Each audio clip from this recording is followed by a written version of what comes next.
यार दोस्तों, आज अपन बात करेंगे कुछ महत्वपूर्ण प्रश्नों के बारे में। सबसे पहला प्रश्न है, चारे में टीडीएन यानी कुल सुपाच्य पदार्थ होता है। पहला है 18% से ज़्यादा, 18% से कम, 60% से ज़्यादा और 60% से कम। तो चारे के अंदर जो टीडीएन होता है वो देखिए, तो यहाँ पे एक तो अपने पास चारा होता है और एक अपने पास होता है दाना। अब देखिए, इसमें सीएफ भी होता है और टीडीएन की मात्रा भी होती है। चारे के अंदर सीएफ की मात्रा 18% से ज़्यादा होती है, जबकि दाने में क्रूड फाइबर की मात्रा 18% से कम होती है। टीडीएन में बात करते हैं तो टीडीएन के जो मात्रा होती है वो चारे के अंदर 60% से कम होती है, जबकि दाने में 60% से ज़्यादा होती है। अब आप यहाँ पे एक चीज़ और याद रखिए कि अगर किसी भी पदार्थ के अंदर क्रूड फाइबर की मात्रा ज़्यादा होगी तो कुल सुपाच्य पदार्थ की मात्रा कम होगी। देखो यहाँ पे दाने में टीडीएन की मात्रा ज़्यादा है तो सीएफ की मात्रा क्या हो गई, यहाँ पे कम हो गई। तो यहाँ पे चारे में टीडीएन यानी कुल सुपाच्य पदार्थ कितना होगा, तो चारे के अंदर होगा 60% से कम। तो इसका उत्तर राइट हो जाएगा डी वाला। अगला देखिए आप, बकरियों द्वारा पेड़ से फूल और पत्तियों को चुन चुन कर खाने की क्रिया क्या कहलाती है? निबलिंग, ब्रूसिंग या चुटाई, ब्राउजिंग और ग्रेजिंग। तो ये कहलाती है ब्रूसिंग या चुटाई कहलाती है। अगला देखिए, गाय को 1 किलो दाना कितने दूध उत्पादन पर दिया जाता है? 2 किलो पर, 2.5 किलो पर, 3 किलो पर और 3.5 से 4 किलो। तो गाय को जो 1 किलो दाना दिया जाता है वो दिया जाता है 3 किलो दूध उत्पादन पर। भैंस को प्रतिदिन 100 किलो शरीर भार पर कितना सूखा चारा दिया जाता है? तो देखो, सबसे पहली बात तो आप ये समझिए कि पशु को जो शुष्क पदार्थ दिया जाता है वो दिया जाता है शरीर भार के आधार पर, और शरीर भार का जो आकलन किया जाता है वो किया जाता है 100 किलो शरीर भार पर। भैंस को 3 किलो दिया जाता है तो 2.5 से 3 किलो हो जाएगा। अगर गाय से पूछा जाता तो गाय में 2 से 2.5 किलो हो जाता, और अगर भेड़ और बकरी के लिए पूछा जाता तो उसका हो जाता 3 से 4 किलो 100 किलो शरीर भार पर दिया जाता है। तो 3 चीज़ें अपन ने पढ़ी कि भैंस को 100 किलो शरीर भार पर 2.5 से 3 किलो देंगे, बकरी को 3 से 4 देंगे और गाय को अपन देंगे 2 से 2.5 या 2.5 किलो फिक्स होता है इसका। अगला आ जाइए, गाय को प्रतिदिन 100 किलो शरीर भार पर कितना सूखा चारा दिया जाता है? तो अभी मैंने आपको बताया गाय को दिया जाएगा 2 से 2.5। ऑप्शन डिपेंड करते हैं, जैसे ऑप्शन अगर 2 होता, 2.5 होता, 3 किलो होता और 4 किलो होता तो उस समय राइट होता 2.5 किलो, और यहाँ पे 2 से 2.5 है तो इसका उत्तर राइट हो जाएगा अपना बी वाला। अगला प्रश्न देखिए, गाय, भैंस व भेड़ का जमीन से चारा चरने की क्रिया क्या कहलाता है? गाय, भैंस, भेड़ का जमीन से चारा चरने की क्रिया निबलिंग, ब्रूसिंग व चुटाई, ब्राउजिंग और ग्रेजिंग। तो ये कहलाता है ग्रेजिंग। और अगर बकरी का जमीन से चारा चरने की क्रिया पूछी जाती है तो उसे अपन निबलिंग भी बोलते हैं और उसे अपन निबिंग भी बोलते हैं। तो ये दोनों एक ही वर्ड है, तो उसका राइट हो जाता ए। लेकिन यहाँ पे अपन से पूछा गया है कि गाय व भैंस का जमीन से चारा खाने की क्रिया क्या कहलाती है? तो ग्रेजिंग कहलाती है। अगला प्रश्न देखिए, भैंस के संतुलित आहार में होता है। अब देखिए, ये एक ऐसा क्वेश्चन है जो बार बार एग्जाम में पूछा जाता है और थोड़ा सा कंफ्यूज करता है, लेकिन अगर आपने इसको थोड़ा सा समझ लिया तो फिर ये प्रश्न आपका बिल्कुल भी गलत नहीं होगा। तो देखिए, पशु को एक तो आप दाना खिलाते हो और एक आप पशु को खिलाते हो चारा। तो देखो, चारे को आप यहाँ पे रफेज भी बोल सकते हो और दाने को आप यहाँ पे बांटा भी बोल सकते हो। ठीक है, अब आप देखो कि चारा कितना खिलाओगे और बाटा कितना खिलाओगे। तो वो देखो, पशु को एक भाग तो खिलाया जाता है दाना और 2 भाग खिलाया जाता है चारा। तो दाने को अपन 1/3 लिख सकते हैं और चारे को अपन लिखते हैं 2/3, क्योंकि देखो पूरी चीज़ आपके पास 100% थी, उनमें से आपने 1 भाग दाने को दे दिया, 2 भाग चारे को, यानी 3 पार्टीशन किए थे। तो 3 पार्ट किए तो 3 आ जाएगा नीचे, ऊपर आ जाएगा भाग। तो 1/3 आपने दाना दिया, 2/3 आपने दिया चारा। अब आप देखिए, यहाँ पे आपको ढूंढना है दाना 1/3। तो दाना 1/3 कहाँ पे आ रहा है? तो दाना 1/3 आ रहा है, यहाँ पे भी आ रहा है। ये चीज़ आप याद रखो कि दाना 1/3 यहाँ आ गया। रफेज देखिए, रफेज 2/3 का आ रहा है, तो रफेज 2/3 आ रहा है पहले वाले के अंदर। तो इसका उत्तर राइट हो जाएगा अपना ए वाला। अगला प्रश्न देखिए, दाना में क्रूड रेशा होता है 18% से ज़्यादा, 18 से कम, 60 से अधिक और 60 से कम। तो दाने के अंदर जो क्रूड रेशा होता है यानी कि जो सीएफ होता है वो होता है 18% से कम, और टीडीएन की मात्रा होती है 60% से ज़्यादा। तो 18% से कम वाला, यानी कि इसका उत्तर राइट हो जाएगा बी वाला। तो दाने में जो क्रूड रेशा होता है वो 18% से कम होता है। अगला आ जाइए, ब्रूसिंग चुठाई किस पशु की चारा खाने की एक प्रमुख क्रिया है? तो देखो, पेड़ से, झाड़ियों से फूल व पत्तियों को चुन चुन कर, चूट चूट कर खाने की क्रिया को ब्रूसिंग या चुठाई कहते हैं, और इसका जो संबंध है वो मुख्यतया बकरी से है। अगला देखिए, बकरी का जमीन से चारा खाना कहलाता है निबलिंग, ब्रूसिंग या चुठाई, ब्राउजिंग और ग्रेजिंग। तो बकरी का जमीन से चारा खाने की जो क्रिया होती है उसे निबिंग कहते हैं या निबलिंग कहते हैं। अगला आ जाइए, चारे में टीडीएन यानी कुल सुपाच्य पदार्थ की मात्रा कितनी होती है? तो मैंने आपको बताया था कि चारे के अंदर जो क्रूड फाइबर होता है वो 18% से ज़्यादा होता है, और टीडीएन की जो मात्रा होती है वो होती है 60% से कम होती है। तो इसके अंदर 60% से कम, तो इसका उत्तर राइट हो जाएगा अपना डी वाला। अगला देखिए, हे मेकिंग एक विधि है, यानी कि जो हे बनाया जाता है, हे और साइलेज, एक आता है हाइलेज, ये तीनों के तीनों चारे को परिरक्षण करने की एक विधियाँ हैं। तो देखिए, हे मेकिंग एक विधि है, तो चारे के परिरक्षण की, दालों के परिरक्षण की, घासों के परिरक्षण की और चावल के परिरक्षण की। तो ये चारे के परिरक्षण की एक विधि है। अगला प्रश्न देखिए, गाय को दिए जाने वाले कुल चारे में हरे चारे की मात्रा कितनी होती है? तो देखिए, ये भी आपको बिल्कुल भी रटना नहीं है, समझना है कि इसका उत्तर कैसे आया। तो देखो, पशु को एक तो खिलाया दाना और एक खिलाया चारा। दाना 1 भाग खिलाया और चारा खिलाया अपन ने 2 भाग, तो इसको लिखा 1/3 और इसको लिखा 2/3। अब अपने पास आ चुका है चारा। अब चारा 2 प्रकार का होगा, एक तो होगा हरा चारा और एक होगा आपके सूखा चारा। हरा चारा 1 भाग खिलाओगे, सूखा चारा 2 भाग, तो ये आ गया 1/3 और ये आ गया 2/3। तो देखिए, गाय को दिए जाने वाले कुल चारे में हरे चारे की मात्रा बताइए। तो हरा चारे की मात्रा 1/3 हो गया, तो इसका उत्तर राइट हो जाएगा कौन सा वाला? डी वाला।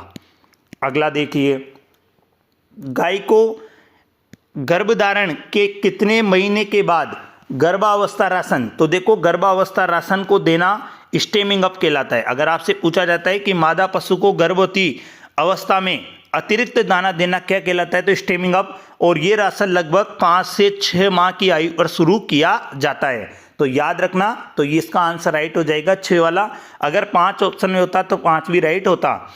5-6 माह की जब गर्भवती होती है तब उसे 1 किलो दाना दिया जाता है, 7 की होती है तब 1.5 किलो दिया जाता है, 8 की होती है तब 2 किलो दिया जाता है, और 9 माह की गर्भवती होती है तो उसे 2 से 3 किलोग्राम अतिरिक्त दाना दिया जाता है। प्रसव के 15 दिन के पूर्व अतिरिक्त दाना देना बंद कर देता है, क्योंकि उस समय मादा पशु प्रसव की तैयारी करती है, जिसे अपन डाउन क्लेवर कहते हैं, डाउन क्लेवर या स्प्रिंगर कहा जाता है। देखिए, प्रजनन काल में भेड़ को अतिरिक्त राशन देना कहलाता है फ्लूसिंग अप, स्टीमिंग अप, खुराक और प्रजनन राशन। तो ये कहलाता है फ्लूसिंग अप, और फ्लूसिंग अप जो राशन होता है वो लगभग 250 से 300 ग्राम प्रतिदिन दिया जाता है। कई सारी किताबों में 300 से 350 भी होता है। तो ये ऑप्शन पे डिपेंड करता है कि एग्जामिनर आपसे ऑप्शन कैसे दे रखे हैं। तो याद रखना, लगभग 250 से 300 ग्राम आप प्रतिदिन उसको अतिरिक्त दाना देते हैं। अगला देखिए, किस भूसे को अधिक खिलाने पर पशुओं में डेगनेला नामक रोग हो जाता है? जई का भूसा, गेहूं का भूसा, जौ का भूसा और धान का भूसा।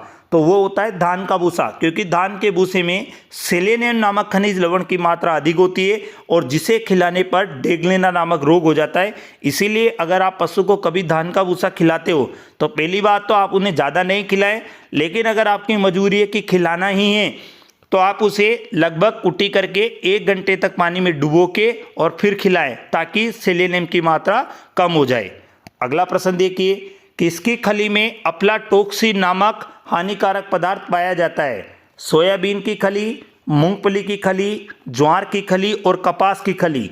तो अफ्लाटॉक्सिन नामक जो हानिकारक तत्व पाया जाता है ये मूंगफली की खली में पाया जाता है।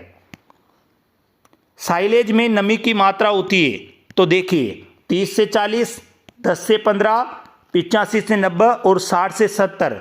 तो साइलेज में जो नमी की मात्रा होती है वो 60 से 70% होती है, जबकि हे के अंदर नमी की मात्रा जो होती है वो 10 से 15% होती है। अगला प्रश्न देखिए, चारे को परिरक्षण करने का सबसे सर्वोत्तम तरीका कौन सा है? हे बनाकर, कुट्टी करके, साइलेज बनाकर, हाइलेज बनाकर। तो चारे के परिरक्षण करने का जो सबसे सर्वोत्तम तरीका है वो है साइलेज बनाकर। अगला आ जाइए, वर्ष भर हरा चारा देने वाली फसल कौन सी है? रिचका, ज्वार, बाजरा और मक्का। तो वर्ष भर हरा चारा देने वाली जो फसल है वो रिचका, और अगर बरसिम ऑप्शन में होती है तो बरसिम भी राइट हो जाता। अगला प्रश्न देखिए, हे बनाने वाली फसलों में किसकी मात्रा सर्वाधिक होती है? जल, वसा, कार्बोहाइड्रेट्स और प्रोटीन। तो देखिए, हे बनाया जाता है, एक तो बनाया जाता है बरसिम का और एक बनाया जाता है रिचका का। बरसिम और रिचका एक लेग्यूमिनेसी परिवार की क्रॉप है, और लेग्यूमिनेसी जो परिवार होता है जिसमें दालें ये सभी आती है और ये प्रोटीन का सबसे सर्वोत्तम स्रोत होती है। तो हे बनाने वाली जो फसलें होती है बरसिम और रिचका, तो ये प्रोटीन का सबसे सर्वोत्तम स्रोत होती है। अगली बात अगर बात करते हैं कि हे में प्रोटीन कितनी होती है, तो हे वाली फसलों के अंदर लगभग प्रोटीन होती है 7 से 10% उनके अंदर प्रोटीन पाई जाती है। अगला आ जाइए, साइलेज बनाने वाली फसलों में किसकी मात्रा सर्वाधिक होती है?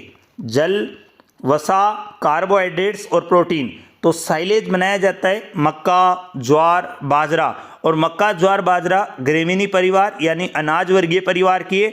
तो इनमें कार्बोहाइड्रेट्स की मात्रा सर्वाधिक होती है, इसीलिए साइलेज बनाने के लिए जो फसलें प्रयोग की जाती है उनमें कार्बोहाइड्रेट्स की मात्रा सर्वाधिक होती है।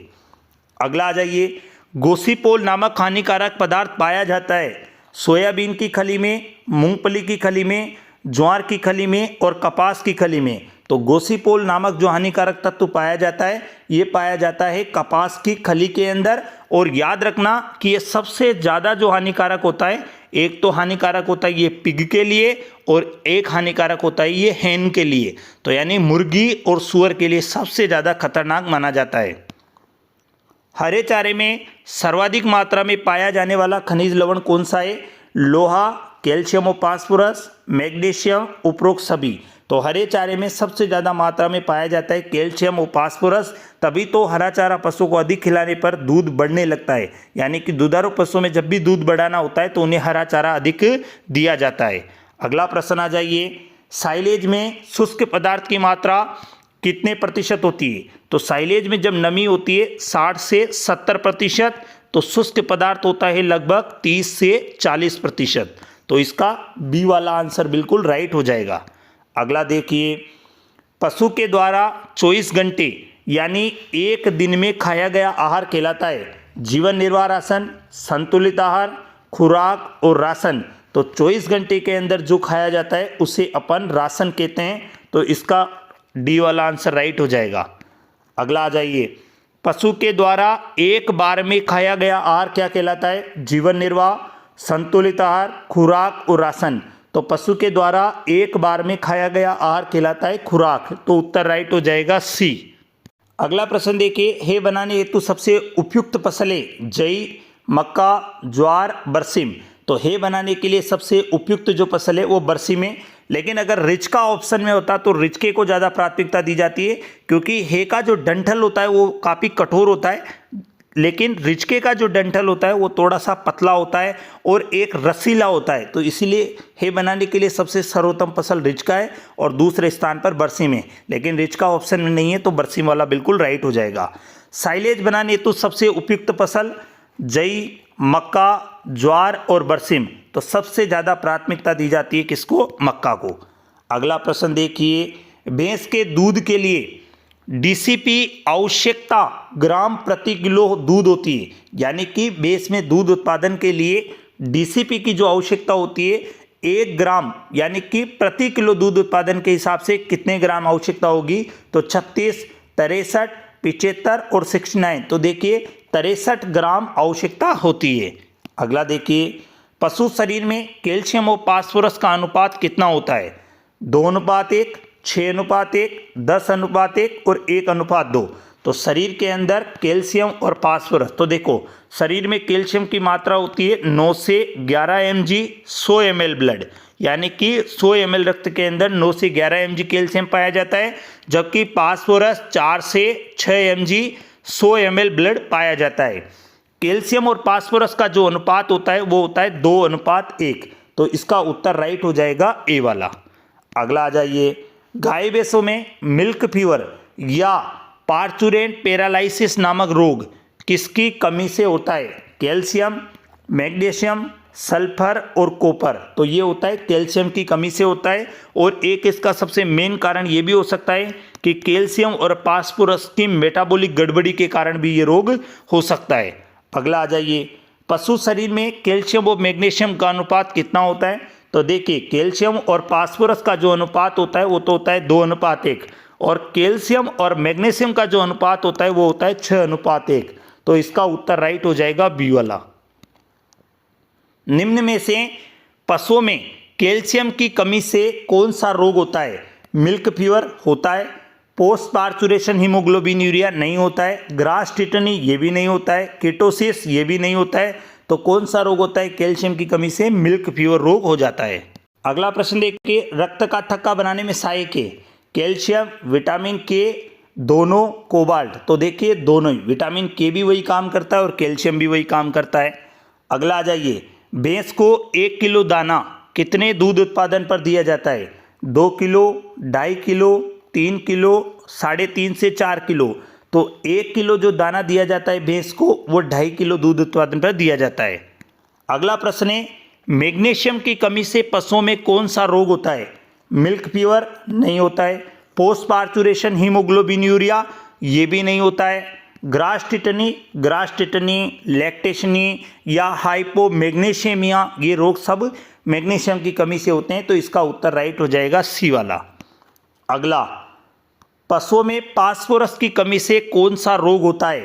पोस्ट पार्चुरेशन हीमोग्लोबिन बिल्कुल होता है, पाइका ये भी होता है, ए व बी दोनों। तो इसका उत्तर राइट हो जाएगा सी वाला।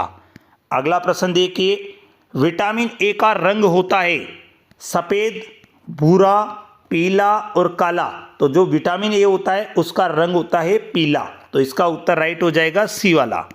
अगला देखिए, मादा पशु में बांझपन के लिए कौन सा विटामिन जिम्मेदार है? Vitamin E, vitamin B2, vitamin C और विटामिन ए। तो बांझपन के लिए जो जिम्मेदार है वो है विटामिन ई, जिसे टोकोफिरोल के नाम से जाना जाता है। अगला आ जाइए, कंकाल व दांत की रचना में सर्वाधिक योगदान किस खनिज लवण का है? कैल्शियम, मैग्नीशियम, फास्फोरस और आयरन। तो एक चीज़ हमेशा याद रखना कि दांत और कंकाल में शरीर का लगभग 99% कैल्शियम पाया जाता है। तो इसके अंदर उत्तर राइट हो जाएगा ए वाला। वसा में घुलनशील विटामिन की संख्या है 2, 4, 3 और 1। तो आंसर राइट हो जाएगा 4, ए, डी, ई और के। ये चारों के चारों विटामिन वसा में घुलनशील होते हैं। अगला देखिए, शरीर के कुल कैल्शियम का कितना प्रतिशत दांत व कंकाल में पाया जाता है? तो मैंने आपको अभी बताया था लगभग 99% पाया जाता है। अगला आ जाइए, रफेज में क्रूड रेशा पाया जाता है। तो रफेज में क्रूड रेशा होता है 18% से ज़्यादा। तो इसका आंसर राइट हो जाएगा ए वाला, क्योंकि रफेज को ही चारा कहा जाता है। तो 18% से ज़्यादा इसके अंदर क्रूड फाइबर हो जाएगा। अगला आ जाइए, रुमंती पशुओं में यानी जुगाली करने वाले पशुओं में कृंतक दांतों की यानी इंसाइजर दांतों की संख्या बताइए। तो इंसाइजर दांतों में ऊपरी जबड़े में 0 होते हैं, नीचे 4 होते हैं। तो 4 को 2 से गुणा करोगे तो टोटल आंसर राइट हो जाएगा 8। अगला देखिए, गोवंश में कितनी आयु पर सभी दांत आ जाते हैं? यानी जो गाय भैंसें होती है वो मुख्यतया कितने वर्ष की उम्र पर फुल माउथ हो जाती है? 2 से 3, 3 से 4, 4 से 5, 5 से 7। तो ये 4 से 5 में फुल माउथ हो जाती है। देखिए, ऊंट का अस्थायी दंतसूत्र होता है। अब अपन से पूछ रहा है अस्थायी। तो अस्थायी यानी कि आपको देखना है कि मोलर जो दांत होते हैं उनमें अस्थायी दांतों की संख्या 0 होती है। तो एक तो बी वाले में और एक सी वाले में ही 0 0 है। तो उत्तर राइट या तो ये होगा या ये वाला होगा। अब अपन बात करते हैं इंसाइजर दांतों के बारे में। तो देखिए, इंसाइजर दांत अपने पास एक तो ये आया और एक ये आया। तो ऊपरी जबड़े में तो सिर्फ इंसाइजर दांत जुगाली करने वाले पशुओं के अंदर ही अनुपस्थित होते हैं, जबकि ऊंट के अंदर तो पाए जाते हैं। तो इसका जो उत्तर राइट होगा वो हो जाएगा सी वाला। ऊंट कितनी उम्र पर फुल माउथ हो जाता है?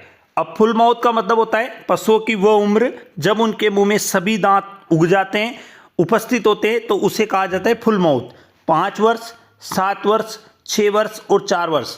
तो 7 वर्ष की उम्र पे ऊंट फुल माउथ हो जाता है। उम्र ज्ञात करने का सबसे सर्वोत्तम तरीका है सींगों के द्वारा, दांतों के द्वारा, शारीरिक दिखावट के द्वारा और खुरों के द्वारा। तो उम्र ज्ञात करने का सबसे सर्वोत्तम विधि होती है दांतों के द्वारा। निम्न में से किस विधि के द्वारा पशु की उम्र ज्ञात की जाती है? खुरों के द्वारा, दांतों के द्वारा, रिकॉर्ड के द्वारा, उपरोक्त सभी के द्वारा। तो इसका आंसर राइट हो जाएगा उपरोक्त सभी। पशुओं में सींग पर पहला छल्ला किस उम्र पर आता है? 2 वर्ष, 4 वर्ष, 1 वर्ष और 3 वर्ष। तो सींग पर जो पहला छल्ला आता है वो 3 वर्ष पर आता है, जबकि अगला जो प्रत्येक छल्ला आता है वो प्रतिवर्ष आता है। अगला देखिए, रुमंती पशुओं में कुल स्थायी दांतों की संख्या कितनी होगी? तो अपन से पूछा गया है स्थायी। तो 4 प्रकार के दांत होते हैं, इंसाइजर, केनाइन, प्रीमोलर और मोलर। 0, 0, 33, यहाँ पे हो जाएगा 40, 33 इंटू 2, 4, 3, 7, 7 और 3, 10, 10, 3, 13, 13, 3, 16, 16 को 2 से गुणा करेंगे तो 32। तो उत्तर राइट हो जाएगा 32। रुमंती पशुओं में डेंटल पेड पाया जाता है। तो देखिए डेंटल पेड क्या होता है कि जुगाली करने वाले पशुओं में ऊपरी जबड़े में इंसाइजर दांतों के स्थान पर मांसपेशियों का बना हुआ एक पेड़ पाया जाता है जिसे डेंटल पेड कहते हैं। तो देखिए ऊपरी जबड़ों में इंसाइजर दांतों के स्थान पर, तो बिल्कुल यही वाला उत्तर राइट हो जाएगा। अगला देखिए, गाय, भैंस, भेड़, बकरी का स्थायी दंत सूत्र क्या होगा? अब अपन बात करते हैं स्थायी दंत सूत्र की। अगर आपसे स्थायी दंत सूत्र पूछा है तो यानी मोलर दांत 0 नहीं होगा। तो यहाँ पे भी मोलर दांत 0 है और यहाँ पे भी 0 है, तो ये दोनों तो गलत हो गए। उत्तर राइट या तो ये वाला होगा या ये वाला होगा। अब आप देखिए, इसके बाद आप आ जाइए कि नॉर्मल केनाइन दांत, तो जुगाली करने वाले पशु है गाय, भैंस, भेड़, बकरी, तो केनाइन दांतों की संख्या 0 होगी, लेकिन यहाँ पर तो 1 1 है, इसीलिए इसका उत्तर जो राइट माना जाएगा वो कौन सा वाला माना जाएगा? ए वाला। गाय भैंसों की औसतन आयु होती है 10 से 12 वर्ष, 18 से 20, 20 से 23 और 6 से 8। तो गाय भैंसों की जो औसतन आयु होती है वो होती है 20 से 23 वर्ष। भेड़ बकरियों में कृत्रिम गर्भाधान करने की सबसे सर्वोत्तम विधि कौन सी है? गुदा मार्ग विधि, योनि स्पेकुलम, गुदा योनि मार्ग विधि, इनमें से कोई नहीं। तो भेड़ बकरियों के अंदर जो विधि होती है वो होती है योनि स्पेकुलम विधि होती है, और अगर गाय भैंसों में पूछी जाती है तो गुदा योनि मार्ग विधि होगी। तो इसका उत्तर राइट हो जाएगा बी वाला। अगला आ जाइए, निम्न में से वीर्य तनुकारक है? अंडपीत साइट्रेट, अंडपीत फोस्फेट, सिट्रिक एसिड, उपरोक्त सभी। आंसर राइट हो जाएगा उपरोक्त सभी। वीर्य एकत्रित करने की सबसे सर्वोत्तम विधि कौन सी है? प्राकृतिक संभोग के बाद सीधे योनि से सीमन प्राप्त करना, एम्पुला की गुदा मार्ग से मालिश करना, इलेक्ट्रो इजुकुलेशन विधि, कृत्रिम योनि विधि। तो आंसर राइट हो जाएगा कृत्रिम योनि विधि। अगला देखिए, कृत्रिम गर्भाधान की सबसे सर्वोत्तम विधि कौन सी है? गुदा योनि मार्ग विधि है, योनि स्पेकुलम है, इनमें से कोई नहीं। तो कृत्रिम गर्भाधान की जो सबसे सर्वोत्तम जो विधि है वो गुदा योनि मार्ग विधि हो जाएगी। तो उत्तर राइट हो जाएगा सी वाला, जिसका प्रयोग गाय भैंसों में सर्वाधिक किया जाता है। कौन सी गैस वीर्य को संग्रहण करने हेतु उपयुक्त है? कार्बन डाइऑक्साइड, ऑक्सीजन, हीलियम और तरल नत्रजन। तो आंसर राइट हो जाएगा तरल नत्रजन। सांड किसी भी समूह का होता है 50, 80, 70। देखिए याद रखना है कि सांड किसी भी समूह का 50% होता है, यानी 50% जो पार्टनरशिप होती है वो सांड की होती है। अगर सांड अच्छी नस्ल का नहीं है तो पूरा नस्ल खराब हो जाएगी तथा दूध उत्पादन कम हो जाएगा और डेयरी फार्म में नुकसान हो जाएगा। गाय में कृत्रिम गर्भाधान के समय वीर्य किस स्थान पर छोड़ा जाता है? सर्विक्स, गर्भाशय, गुदा और योनि। तो गाय में कृत्रिम गर्भाधान के समय वीर्य सर्विक्स के अंदर छोड़ा जाता है, जबकि घोड़ी के अंदर गर्भाशय में छोड़ा जाता है। गाय सांड में वीर्य का आयतन होता है 1 ml, 3 ml, 10 ml और 5 ml। तो इसके अंदर आंसर राइट हो जाएगा 5 ml। पशु के ब्याने के 60 से 90 दिन पूर्व दूध निकालना बंद कर देना कहलाता है गर्भकाल, शुष्क काल, प्रसव काल और मध्यकाल। तो प्रसव के 60 से 90 दिन पूर्व दूध निकालना बंद कर देने की क्रिया को बोलते हैं शुष्क काल। अगला आ जाइए, जंतुओं का पालन पोषण, देखभाल, ब्रीडिंग व उपयोग का अध्ययन करना कहलाता है। तो ये एनिमल हस्बेंड्री कहलाता है। पशुओं में ग्रूमिंग का लाभ है ग्रूमिंग का क्या लाभ है? तो सबसे पहले समझिए कि ग्रूमिंग का अर्थ क्या होता है। तो पशुओं को ब्रुश से रगड़कर नहलाने की जो क्रिया होती है उसे ग्रूमिंग कहा जाता है। त्वचा में चमक रहती है, बिल्कुल रहती है।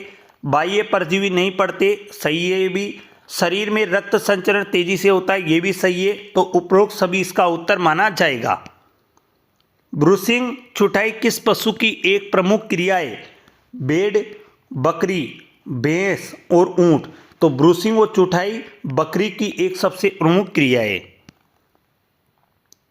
पशुओं को ब्रूस से रगड़कर नहलाना कहलाता है ट्रिमिंग, ब्रूसिंग, डिपिंग और ग्रूमिंग। तो ये रगड़कर नहलाना ग्रूमिंग कहलाता है।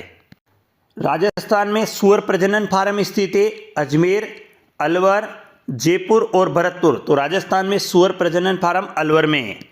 अगला देखिए, सूअर के नमकीनी मांस को कहते हैं, क्या कहते हैं? बेकन, चिकन, पोरक और मटन। तो सूअर के नमकीनी मांस को बेकन कहा जाता है।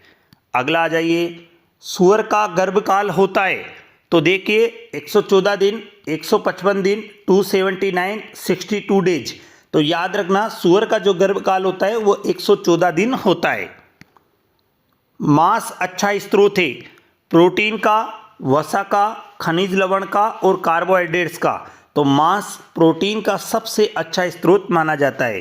केंद्रीय सूअर अनुसंधान संस्थान स्थित है हिसार हरियाणा, करनाल हरियाणा, नई दिल्ली और गुवाहाटी असम। तो आंसर राइट हो जाएगा गुवाहाटी असम। भेड़ में डिपिंग का मुख्य उद्देश्य है बाह्य परजीवियों से मुक्त, आंतरिक परजीवियों से मुक्त, प्रजनन क्षमता बढ़ाना, उपरोक्त सभी। तो भेड़ में जो डिपिंग का मुख्य उद्देश्य है ये एक ही है, बाह्य परजीवियों से मुक्ति। नसबंदी किया हुआ सांड कहलाता है बुलोक, स्टीर, बुल और टीजर बुल। तो ये टीजर बुल कहलाता है। निम्न में से किसका प्रयोग मध्य का पता लगाने के लिए किया जाता है? बुलोक का, स्टीर का, बुल का और टीजर बुल का।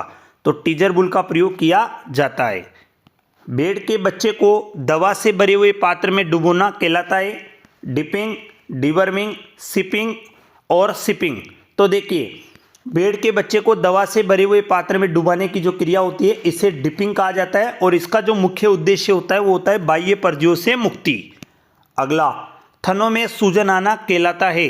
पहला अपने पास मेट्राइटिस, मेस्टाइटिस, पायोमेट्रा, सर्विसाइटिस।